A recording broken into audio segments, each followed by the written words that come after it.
Okay, everybody, and welcome to our next Lunch and Learn. This is our second Lunch and Learn, and today we are having a chat with my friend Andrew Villone. Welcome, Andrew.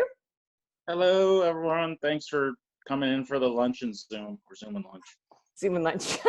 I like that better. We should call it Zoom and lunch. Andrew is my business partner, and he and I, we run tours all over the place. And I can see that a few of you that I can see that are joining us today have actually traveled with us on our tours in Eastern Europe. So Andrew has been living in Slovenia for, gosh, what, 8 years, 10 years? 6 years. Oh, it seems like longer. That's it.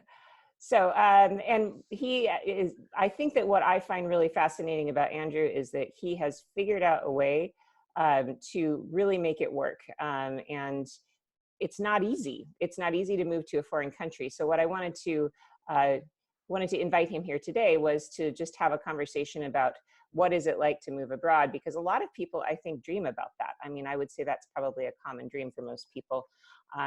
I have that certainly in the back of my mind, escape to Italy someday. So first of all, Andrew, how's it going in Slovenia? It is going good. Just, I won't beat a dead horse, but things are opening up here, and life's getting a little bit more back to normal, let's say. So it's fairly optimistic right now, I'll say that, in Slovenia. Is it? Okay. Yeah, we did a good job, and everyone kind of fell in line, and so anyway, we're in a different boat than the States or Italy or UK or other places. So, but I promise I really don't want to spend much of our time talking about that. I think we've kind of talked about that quite a bit. So yeah. Okay, hold on just 1 second. Just have a little technical issue to take care of. Okay. How long ago did you move there? You moved there, you said 6 years ago, but it took a lot longer than that because you had been it took you what, maybe 2 years to get established, didn't it? And I guess maybe let's just start at the beginning. Why did you want to move abroad? Well, I'm more specific. I wanted to move to Slovenia because this is the place that I've really liked ever since I came here 20 plus years ago. And I started doing tours here 15 years ago. And so I spent a lot of time here, and it was more of a case of like, yeah, I'd like to live abroad, but I really want to live in Slovenia. And it was something I talked about with my wife maybe 10 years ago when she was when we were about ready to have our first kid, and we thought, oh, maybe at some point that could be an option. And I kind of put it in the back of my mind because I just figured, like a lot of people probably do, oh, that's really difficult. I don't know, how would I do that? How does it work? What's the immigration like? What I have to do in America? Kind of sell everything and move away, or it was just one of those things. Like, it sounded like a cool idea, but it just needed to wait. But I don't know, maybe 8 years ago, a couple years before I actually moved here, I talked about it more with some of my colleagues in Slovenia, and they said, I think you'd just be better overall quality of life, and you could kind of do your tour job full time. Why don't you just move here? Because my kids were quite young, so it wasn't like an issue with them getting yanked out of high school or something like that. So then I spent about a year and a half looking into it, getting a relocation company, and kind of going through all the nitty gritties of what do I have to do to be legal here? How do I work here? How do things function? What I have to do to get, if I leave the US, what do I do with all my crap? That's kind of a big issue. Sure. And then there's just the whole, like, kind of getting mentally ready, like, with family or friends, or, my wife and her set of friends and all this. So it's not a simple, just like press the button and move. Yeah, it was very complicated. So first of all, how did you choose the place you wanted to live? I know that Slovenia was an obvious choice for you. But how did you even go about finding a place to live? Oh, well, so I had I hired a company to basically help out with all the legal stuff, the work permits, all that stuff, and they also offered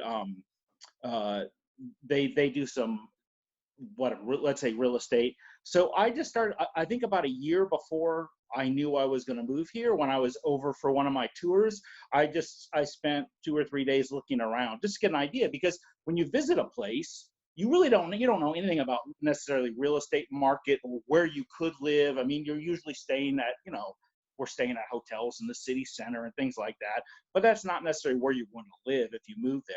So I kind of looked around, and I figured, because at the time, I watched a lot of the House Hunters TV shows, and I always figured, okay, they always look at different places. So let's look what's in the city center, let's look what's in the suburb, let's look in some other place. And I just happened to find a place not in the city at all, that was just kind of like a fit, and a really interesting family that we would be living in their, top floor of their house. And it's one of those things too, if you're like looking for a place, but you can't move for a year, anything you find is probably not going to be available in a year from now. So I found a place that was like, sure, we'll wait for you. If you move here in a year, we'll wait. And that was really cool. So that gave me like a real, like, kind of sense of security. It wasn't like, oh, I got to put some deposit down, or I'm waiting on someone to like maybe still have their flat available for me when I move in a year, or that was the projected date. But you never know, because things come up. So where did you I find kind the of company that did all of the facilitation for you? How do you even find a company like that?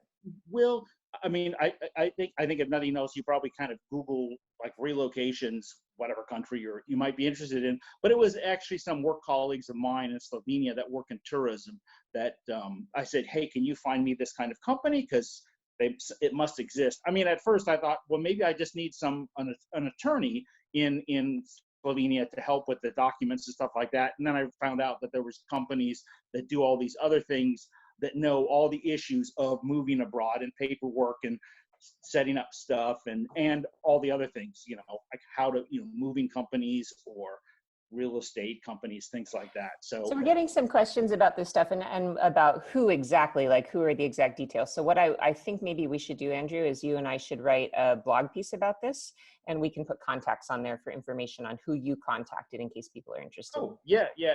Sure, this. that's not a problem. Cool. One thing I do want to say is anything that I'll say today, it's all fairly relative. First to Slovenia, obviously, and second to Europe. So like my understanding of things and talking with other expats and my insight, it's all like, if you're thinking of moving to Southeast Asia, like, I don't know, I've never been there. So like, I'm really like, this is what I know of Slovenia and what I know from other expats in Europe. So that's kind of, let's just say that's expats if you're thinking of Europe. Yeah, well, that's useful stuff too. So but probably most people are thinking Europe. Yeah. So what are kind of the first steps in the paperwork that you have to do?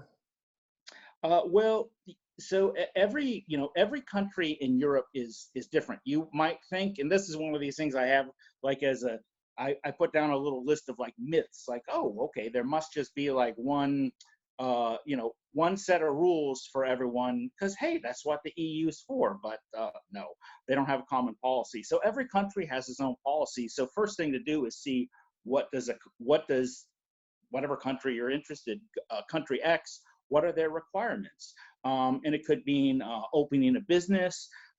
It could be getting employed by an employer, and then, I mean, that's usually it. It's usually a business thing first, because they want to know, okay, are you going to have an account here? Are you going to have some money here? Are you going to do business? Because another myth I think some people think is, oh, if I buy a property in Italy, that's going to give me some path to residency. And I haven't seen that as the case.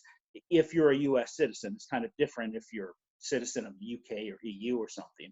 So just like coming to a place and buying something doesn't all of a sudden give you a different status within that country. So first thing is usually about what you have as far as money, or what kind of business you're going to do.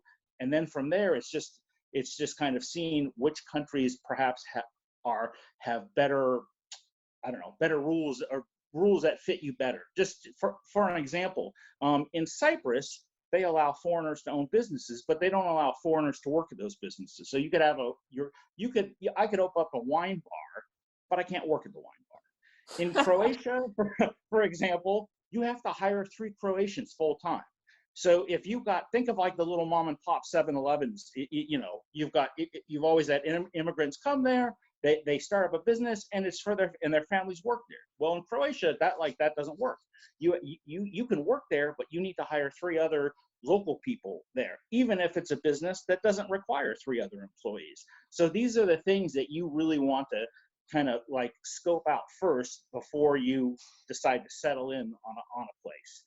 Is kind of like the business requirements, because I think at the end of the day, that's the biggest thing, is how are you, when they look at you, how are you set up with money or business, or getting a job there, because that's their I think usually government's primary concern when they're going to like accept your application or not, other than criminal records and other things like that, because you have to go through these background checks and stuff.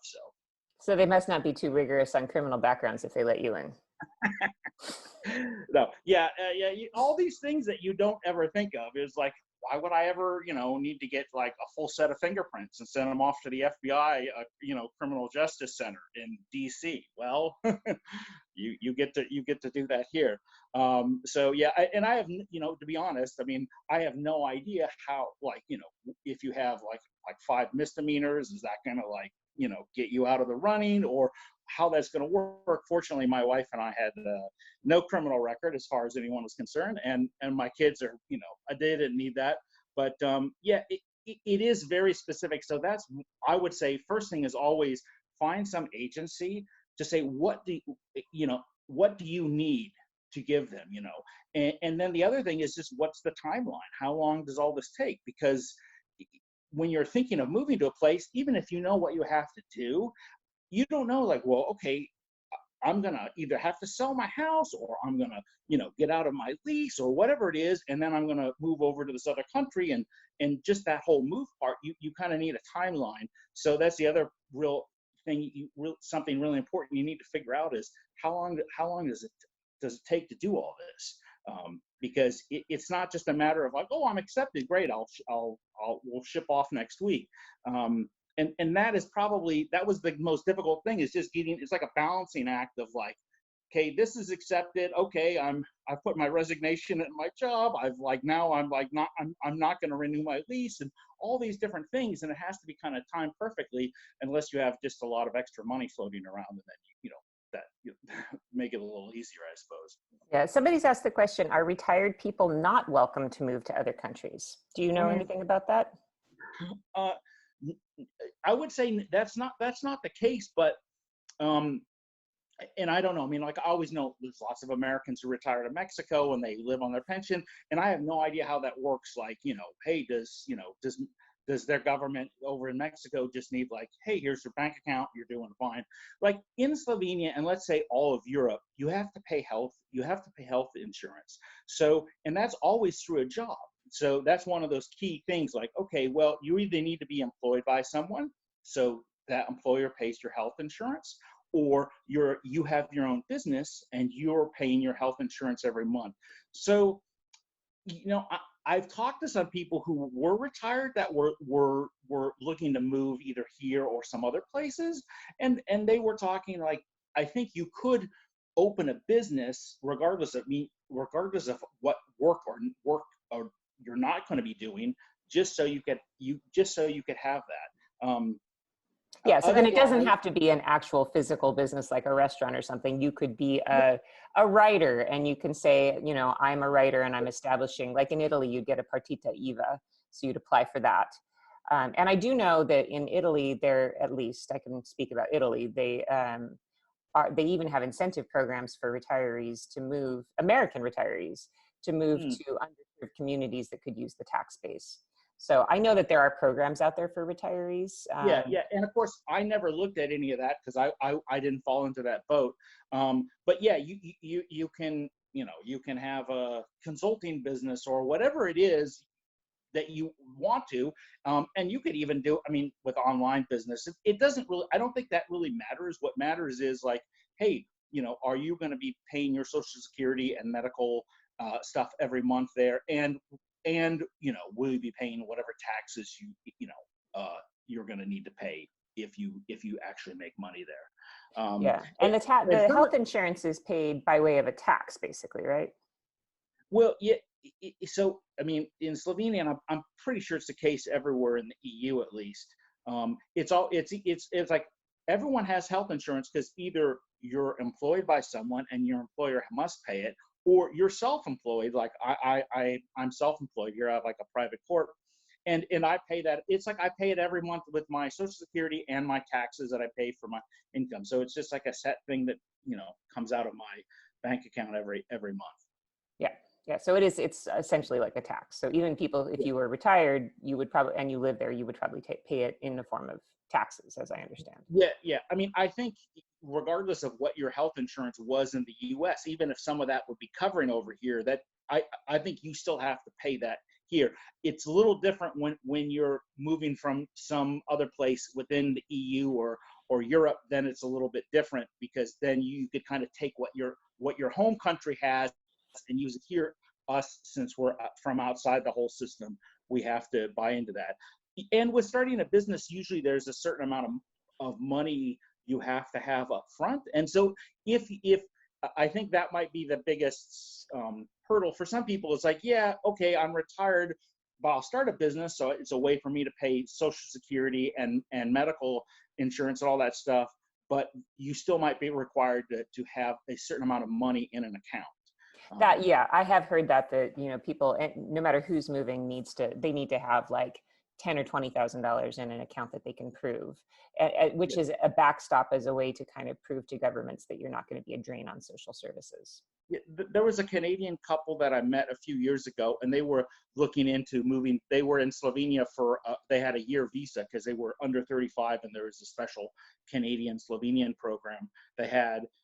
Which there could be a bunch of little things like that, especially for younger people or people who are students or whatever. But they I think they needed, between the two of them, I think it might have been 50,000 euros at that point, 25,000 each.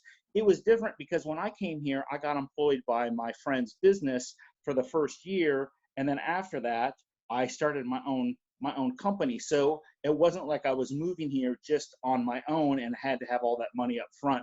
So that's another option too, especially if you know someone somewhere. If you can get on as an employee, I found it much easier once I needed to start my own business. I didn't have that requirement. So I just signed an employment contract for 12 months and then once again, this is Slovenia's rule, so could be different elsewhere. Yeah. Once I was here for 12 months, then I was like, okay, you're just like any other Slovenian. Here's what you need to do to open your own private corp and pay your taxes and medical insurance every month. And I hired the same company to help me out just to figure out how to do it. And then 2 months later, I was it was like just like clockwork, super easy. So that leads me to another question, which is, you don't speak Slovenian. And you have been able to navigate all of this stuff without speaking the local language. Like that is, I think, for a lot of people, would seem to be one of the biggest hurdles, is the language barrier. So how did you scale that hurdle? I know that Natasha has picked up Slovenian, and of course your kids speak it fluently now. But that is. I mean, the less a country speaks English, the more you're going to learn their other language. And that's, so I always tell people, hey, if I move to France, I might not speak good French, but I'd speak a hell of a lot more French than I do Slovenian. And it's funny, everyone here kind of knows it. They're like, well, of course you don't speak Slovenian, because all we do is speak English to you when you open your mouth, and we know that you're not Slovenian. So that was, I kind of had a kind of one of my points on my list is the places that speak English the best in Europe aren't necessarily maybe some of the places that people would think. In fact, Slovenia, outside of let's say the Scandinavia and Denmark, is the most proficient English-speaking country in Europe. I would say Croatia, right next to us, would also is quite high on that list, probably Czech Republic as well. So a lot of Central and Eastern European countries, and especially, let's say, smaller countries, because if there's 2 million people, like in Slovenia, they kind of know why would you have learned Slovenian or Estonian or Croatian or whatever. So the English language is better. Plus, I think just in general in the last 10 years, English has gone just kind of through the roof everywhere. So when you're selecting a country, if you don't know where you want to live, that is a really big concern. Like, for example, I mean, I can tell you that if you want to move to Italy, yeah, good luck. Everything's in Italian. Very few people speak English. A lot of people think all Italians speak English, but that outside of the tourist trade, that's absolutely not true. So that is a very difficult country, especially with all the bureaucracy, if you don't speak the language fluently. So Slovenia is a really surprising contender that I would consider moving there, just because it would be a very easy transition from the language perspective. The other thing about Slovenia that I think makes it great is that it's inexpensive, isn't it? Yeah, I mean, yes, let's say it's up to what I think everyone would think would be Western European standards, but it is on the euro, but uh, it compared to when I go to Italy or Austria, the two closest countries next to me, I usually have sticker shock. I'm like, how much is this train ticket? I mean, like, I can get a train ticket to, across the country and back for, whatever peanuts, and eating out is another thing that's very inexpensive. I think if I went back to Seattle, I probably would just like kind of do a triple take at the menu prices. And the other thing too about language is that some places it's like, because so many expats, they live in the capital, they live in the main city, that's always going to be the easiest place to hear English or to have people English speakers. I think a true test of how good a country is with speaking English is you can travel around a lot of places, and the English, like here, is about the same. You don't have to just be in the center or just be in some tourism related business like a restaurant or a hotel or whatever to understand it. So I think sometimes if you're just if you don't want to live in the capital city, you might find that the English outside in other places is not close to what it is in the capital city. Yeah. Well, and that leads me to another question somebody's asking. When you moved there, you moved to a small town rather than to Ljubljana, which is the capital. You moved outside because it was cheaper, for one thing, and you could get more for your money. But, the downside of that is small town sort of life and attitudes and not being maybe as welcoming. I don't know. Slovenian culture may be different, but I have found that in Italy, I've been there, 25 years coming and going, and it's taken me that long to be accepted into, circles of friends. There are people that it's taken a really long time to gain their trust and to become actual friends with them.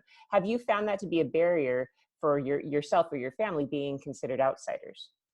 Not so much. I mean, once again, I would say like we lucked out a bit. The little village, it was like inside of a technical city, but it was actually its own little village.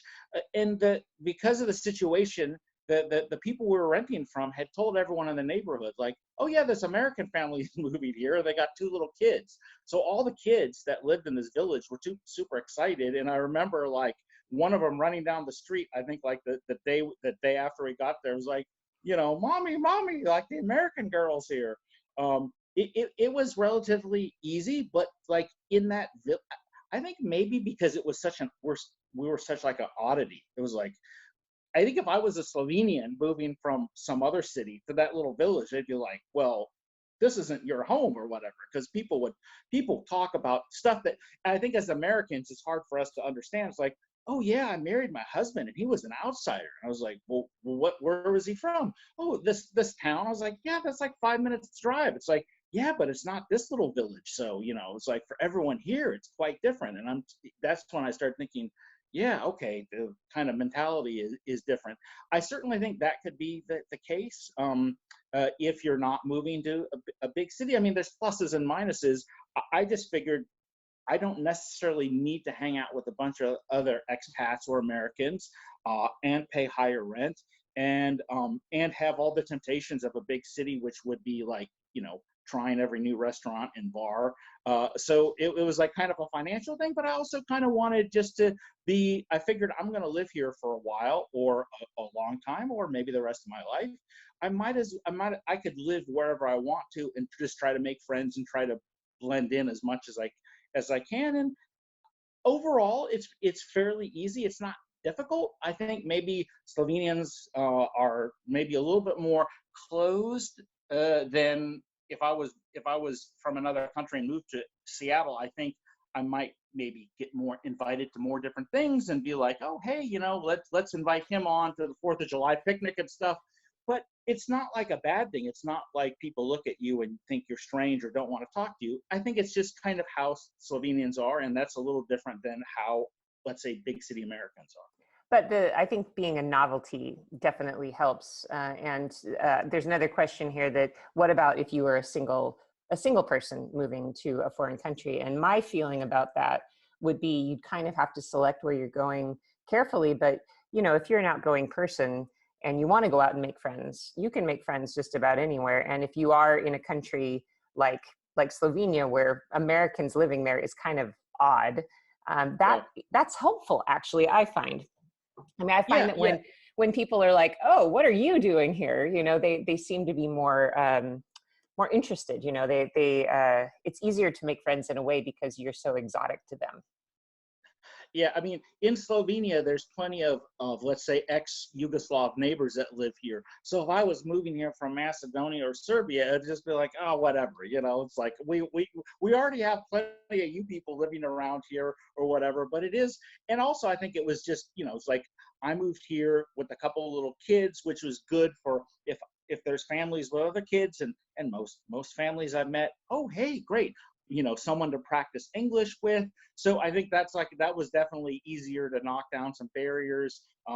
My wife's Russian, and so Slovenian to Russian or Russian to Slovenian is not nearly like English to Slovenian. So it was easier for her to at least get by at the start with some basics.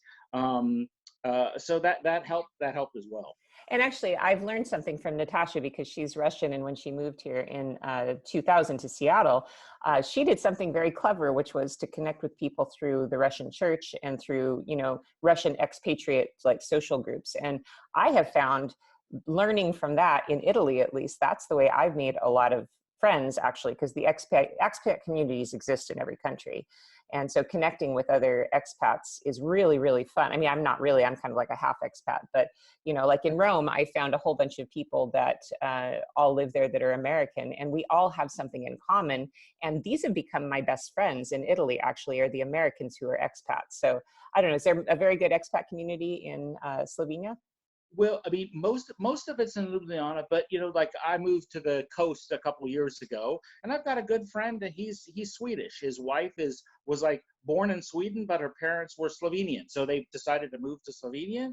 And he's, for him, it's like great, no more Siberian winters. He loves it here. He loves food and wine. So he's like, I got my like drinking buddy or whatever, and it was just like, well, it's like who would have thought I'd meet some people from Sweden and Slovenia? But of course, people, nowadays people move everywhere. My wife's tapped into a lot of Russians here. There's way more Russians in Slovenia than Americans because there's better jobs here, and they could whatever. Some of them get intermarried with Slovenians, and so I probably like have more like expat Russians I'm friends with, and then some Americans. But there's a group called online group organization called Internations, which has chapters everywhere in the world, and it's for any expat. So you can join the Slovenia Internations or the Italy Internations, and there's different events going on. And so when I would go to those events, I'd meet people from everywhere. I mean, and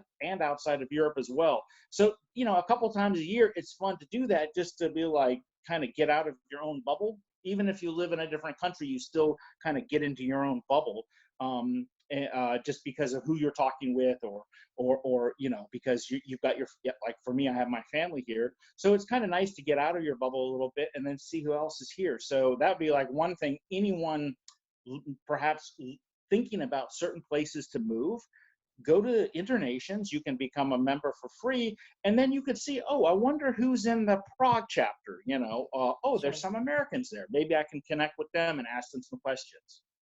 So what a question is, what has been the most challenging part of your move? I think the most challenging part was at the beginning of, like I mentioned, kind of coordinating everything. Yeah. It was, uh, my rent was up in like 3 weeks. I had to fly to the embassy in DC to give my fingerprints, and all this was okay.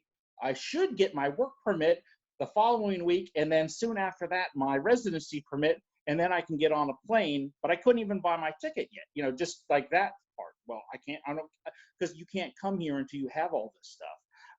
And it was just like, gosh, I hope all this stuff works out, because otherwise I have no place to live, and I can't start working at my job in Slovenia.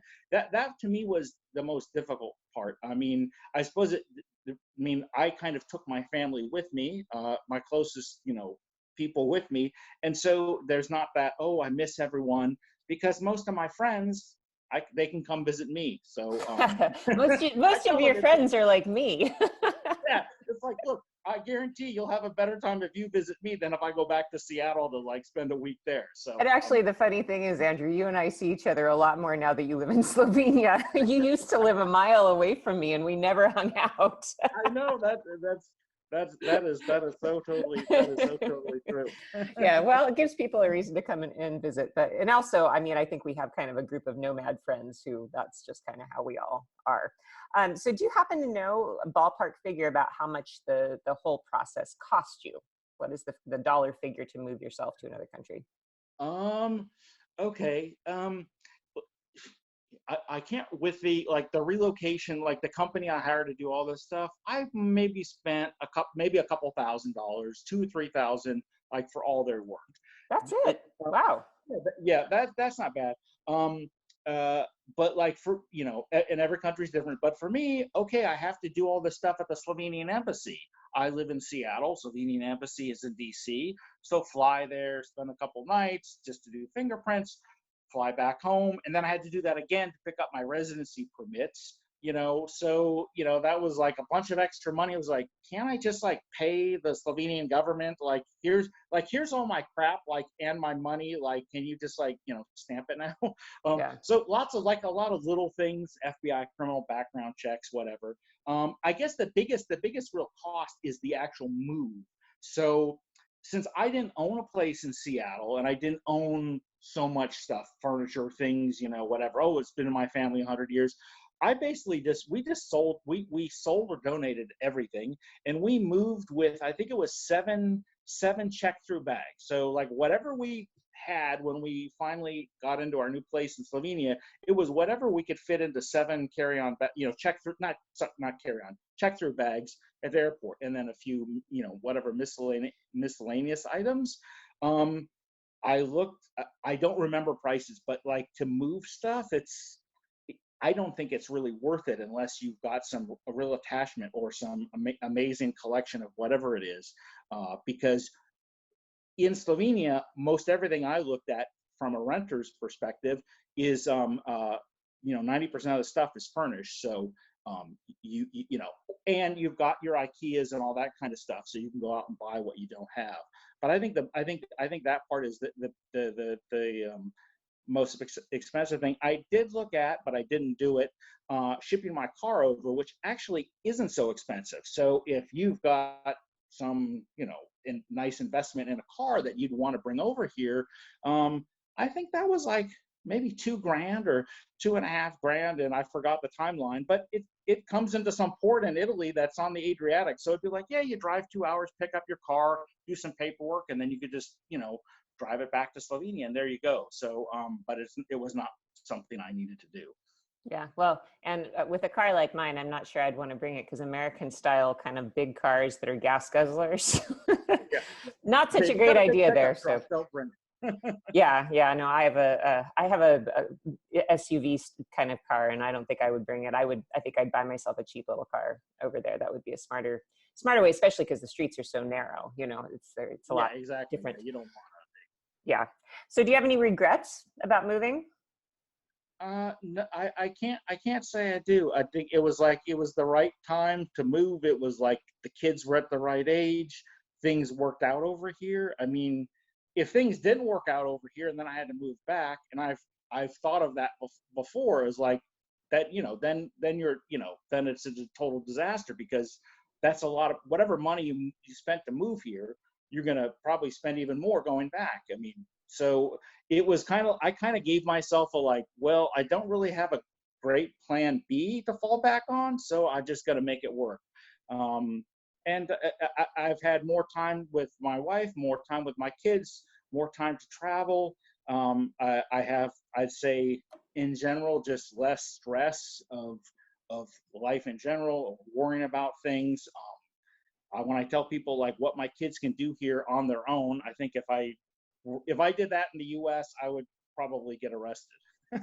Yeah, and actually, that's a consideration that I've been thinking about, is that, you know, my kids are a little bit older than yours, but you know, even my 15-year-old, he wants to go out for bike rides, and we live in North Seattle and, you know, near Aurora. And so even my 15-year-old, who's 6'5", I feel a little bit weird letting him go out. But anytime that I've been in Slovenia, you know, or in Italy or wherever, the kids just can do what they want. And that's, for them, that they love Europe for that reason, because even if we're in Paris, I'm like, yeah, here's, you know, 20 euros, go to the grocery store and get us some croissants, and the kids can do that, you know. And it's a really big, the safety issue, I think, is really a big difference, isn't it? It is. And I know a couple, and I don't know all the stuff they use for the index, but the last couple of years, Slovenia has ranked #1 country in the world, like tied with Sweden and or Switzerland, for a place for kids to grow up based on safety and education and other factors. Hey, I see a couple questions here about citizenship, or can I get citizenship? So once again, I'm only speaking for Slovenian. So Slovenia is one of those countries that does not allow dual citizenship unless you like marry a Slovenian, or unless you're like an American basketball player and they want you playing for the Slovenian team, which I've seen happen since I've been here. So here, like, I'm a temporary resident, and every 2 years I renew that. If I want to become a permanent resident, which would be kind of like a green card in America, you can do that, and then it's every 10 years, which that's what I'm planning to do. But you have to wait 5 years. You have to be here 5 years, and then you could switch from temporary to permanent. And then it's like every 10 years you renew your stuff. And the only things you cannot do is you cannot hold political office, you cannot vote, and you can't be in the military. So I could kind of live without those 3 things for the rest of my life. So that would be like our plan, probably sometime this year, because now we've been over the 5-year limit. That might be different in other countries for sure. Like I have friends in Hungary, or people who are American Hungarians. Hungary is very eager to give out their citizenship. So like, if you've got any like Hungarian roots there, it's like, hey, no problem. You could have both passports, and, you know, they can even kind of have a plan to help you get that. Italy, I know, allows dual citizenship. I'm not sure how difficult that is. But so right, for the time being, I'm going to keep my U.S. citizenship and my U.S. passport and be a permanent resident here, which basically allows me to work and live anywhere in Europe. So if 2 years from now I want to move, like, I could move and work wherever I want, as long as either I start my own business or I just sign an employment contract with whatever local company in whatever country I move to. So, well, and another thought on that is, you know, I'm a dual citizen because my dad was born in Ireland, and so I've claimed Irish citizenship. But, you know, my children actually are going to be able to get Irish citizenship as well. So another path to people being able to live in Europe is to look at your family heritage and see what countries have more open policies. So if your grandparent, for example, was an immigrant from some country, Sweden or Ireland or whatever, UK, it's worth looking into to see if that particular country offers dual citizenship. Because for me, it was easy. All I did to get my EU passport was I filled out a form asking for a passport. You know, that was all. It was a lot easier. Sorry, Andrew, but it was a lot easier. I just filled out that form. I should just hire myself out to marry people, you know, and help them get their EU citizenship. But all you do is just fill out the form and then send it in. But my kids, because they're one more generation removed, I'm actually probably going to have to go to Ireland, and you have to apply for citizenship, because I was already considered a citizen. I just needed the passport. But my kids, I actually have to apply for the citizenship. So just as a Yeah. tip for the people who are thinking about doing that, it's really worth looking at all of your grandparents' birth certificates. Oh, definitely. And let's say with the people have a certain heritage, that's an easier path to get citizenship. Even if that's, let's say, a country, well, I don't necessarily want to live there, but you can get that citizenship, and then when you want to, let's say, for instance, my friend in Hungary, I'll get the Hungarian passport, then I'll live in Italy because Yeah. that's where I want to live. Yeah. Then it's really easy, because anytime I meet Europeans, they're like, "Oh, I just moved to Slovenia." Like, their story of what they had to do was like, I was like, "Oh shit, man, that is so easy." It was like, damn, it was like, it's just, but that's how it is. And Slovenia just has like these two buckets. You're in the EU, you're in the Europe bucket, or you're not. And other countries, it might be different. I've dealt with American immigration, and it's like there's like 500 buckets. It's like, this year these countries are in this status and these countries are in that status. So, Yeah. but that, I definitely would look into that, because if the amount of time and money you spend to try to get citizenship, if you can get it, then it'll cut back on a lot of the extra headache and let's say penalties or things that I have to do that other European citizens don't have to do to move somewhere. Yeah. So what is the tax situation? This is, I am well aware, at least for my colleagues who are Americans living in Europe, that this is one of the biggest challenges, is figuring out who they owe taxes to, how much tax to pay, and all of that kind of stuff. So what is your tax situation? So most countries have a dual taxation agreement with the U.S., so you don't have to pay taxes twice. But it's not as easy as like, okay, so if you, like, I have a U.S. company, I pay American taxes for that. I have a company in Slovenia because I need to have a company, as I mentioned earlier, to pay my medical insurance and stuff like that. That I pay my taxes. I pay whatever I owe the Slovenian government, and that's the smaller of my businesses, so it's not much. It's not a bad deal. Recently, there was a change that if your primary business or work is in Europe, you can, what is it, up to like, I think, is it something like up to like 115,000, and like, don't quote me on this, like, if you make up to 115,000, then on that business you can do everything with whatever country you're living in as far as taxes go, and then you have your accountant there just send something, I believe, to the IRS, but you're no longer, like, I wouldn't have You're to. not double charged. Yeah, yes, exactly. So I have a friend in Portugal, and he's like, "Oh, I haven't paid taxes in the U.S. for 3 years now because my only business is in Portugal, and I do all that. And if the IRS or anyone from the government needs to see something because I haven't filed, then you have all this official stuff from Portugal, and I mean, now it's up to a reasonable amount.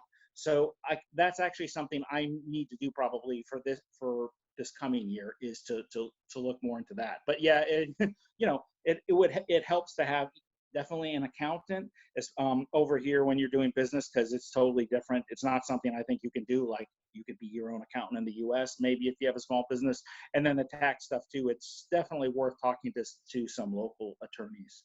Yeah, I actually, in Europe, all of my friends who live in Europe have a commercialista. They have somebody to do all this for them, even just as individual, taxpayers. I don't know anybody who does their own taxes. So that's another consideration. If you live in Europe and you want to run a business or something, that you would have to find somebody to help you manage that stuff, because it's very complicated. You'd probably want to also hire a tax lawyer of some kind here to help you sort that out, because every country has a different association with countries and with the US, and they have to kind of figure it out. So it's I mean, needlessly I have complicated. yeah, I have an accountant here, and I do the tax situation for Slovenia, because I'm a small business and I make under a certain amount. It's fairly straightforward, and I pay them, I don't know, 250 euros a year, because they basically do some kind of year-end filing for me. And now, like, with the situation going on in Slovenia, there's some economic help if you're a small business like myself and you're not making the money that you were making. So my accountant put in a claim on my behalf, for for some of that. And last week I got 350 euros. That's my first like Woo! it's like hopefully I'll get the $1,200 check from the U.S. too. But anyway, that was like my first experience with like, what, they're going to give me money. But anyway, so yeah, depending on probably how complicated your business is, you know, your accountant could be more expensive. But it seems like everyone here in Slovenia has that accountant, and they do a few things every year, and you know, it's like 200 euros, 300 euros. It's not much for your business expenses for sure. Yeah. And so what do you think has been the biggest benefit of moving abroad? It's a toss. For me personally, it's a toss up between either, hey, I'm working for myself completely, which like once you do that, I don't see how you could ever go back Oh, working believe for me, someone else. I'm drinking your Kool-Aid, my friend. So yes, I Yeah, I understand know. that being my own boss is a better quality of life. Yes. Yes, I mean, yeah, I mean, you could be your own boss in America, and I think that, I mean, that would have been a upgrade too. But for me, it's just I have a lot more, and some of it's tied in with that. I have a lot more family time, so I have a lot more time with my family because of what I work in tourism. It's not a 12 months a year business. Um, uh, uh, it's just a little, let's say, a slower pace of life. It's not like snail's pace. I mean, depending some countries maybe. Slovenia is fairly, they work fairly hard for Europeans, but I just have all this extra time with my kids and the whole travel thing, and that's when you think like if most people who are tuned into this are like love to travel in Europe, just say, okay, well, if I don't have to buy that international plane ticket every time I want to go to Europe, and I don't have to sit on a plane for 9 hours or 12 hours or 14 hours. And then once you're here, you start realizing like in Slovenia, 10 euros a year, you can get a family ticket for the train, which means your kids under the age of 12 travel free anywhere in Slovenia, as long as one adult comes with, and that adult gets 40% off their ticket price. It's Wow. just like a scheme for having Slovenians travel within Slovenia on trains. Now, none of my Slovenian friends had ever heard of this, but when I moved here, it was like, well, I wonder, what kind of family travel stuff, deals they might have, and I found that, and it's just you could do so much more with traveling with family. So that's something that I could never have if I lived back there. Yeah, well, and I find that that's for me why I'm starting to slowly move my brain in the direction of wanting to be over there permanently is just, you've got a weekend. What are we going to do this weekend? Oh, let's go to Switzerland. That's the other real benefit, especially Slovenia. It's so well located. You can go to Austria, you can go to Switzerland, you can go to Italy, you can go to Croatia. So that's, I think, a wonderful consideration about where you might want to move is, what's within easy striking distance for exploring, Yeah, and that would be one thing I would say for people who are like, maybe like, hey, I'd like to live in Europe, but I don't know where, is picking a place based on kind of like what's a good hub. Like if you've got a good setup with quality of life and it's inexpensive or it's business friendly or whatever, it doesn't have to be maybe the exact country that you like traveling in, because sometimes the countries you like traveling in aren't the countries that are best to live in. But depending on where you're at in Europe, you could be so well connected between low cost flights, assuming some of those countries survive, and the trains and Flixbus and all these other things that you really, especially because the U.S. is so big, Europe, so much of it is so next to each other. You can get in a car and be like, well, gosh, I could drive to all these places in 6 hours, and in Seattle you could drive to like Portland or Vancouver, and that's it. That's the only city you're going to reach in 6 You're in the middle hours. of the cow pastures if you drive 6 hours away from Seattle. Yeah, so I think sometimes too is definitely the countries that you love visiting might not necessarily be the best countries to live in. I had spent so much time in Slovenia, not just running tours here, but like hanging out with Slovenian friends and kind of like just doing nothing, just being like a normal person here, that I was like, okay, this is the right place for me. It's not like I want to move here because Ljubljana is like Rome or London or some place that's just totally so amazing that I'm going to spend the rest of my days in the city or whatever. Sure. But it was a good fit for me and my family. Yeah, well, it's worked out well for me too. Yeah. Well, Andrew, I want to thank you so much for talking with us. Just one more question that somebody had, Okay. I think I can kind of answer, but it's a complicated one. Okay. Somebody asks, can you only stay a certain number of Schengen days? Is there anything you can do to get around that if you're a retiree? Do they have golden visas?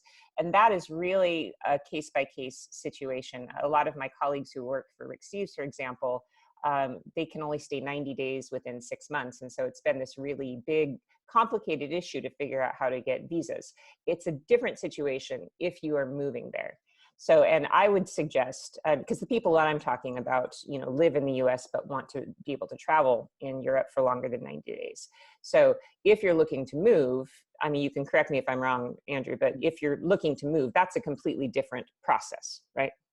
Yeah. So like for me, like, I still have a US passport I travel on. But that kind of like Slovenia is in Schengen, but I could pretty much travel wherever I want. I've never had a problem with traveling as much as I want in any of these other Schengen countries because I'm also a resident of Slovenia. So there's not that like, oh, wait a sec, I think he spent more than the 90 days in the 180-day period or whatever.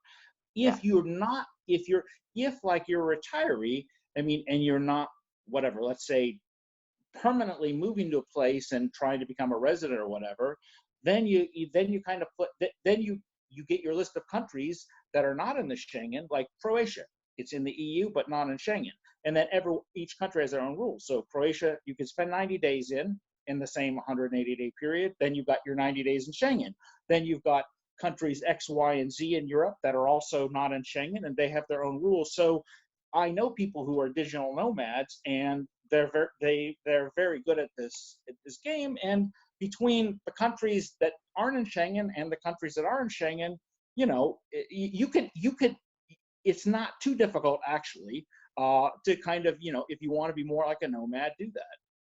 Yeah, so it's possible to bounce around a little bit, but if Americans want to come and move to Slovenia and stay there, that's just a part of this whole process, the facilitation you paid for, right? To get the visas to stay. Yeah, residency and visas. Yeah, a touristic visa or extending the amount of Schengen days is different than seeking residency, right?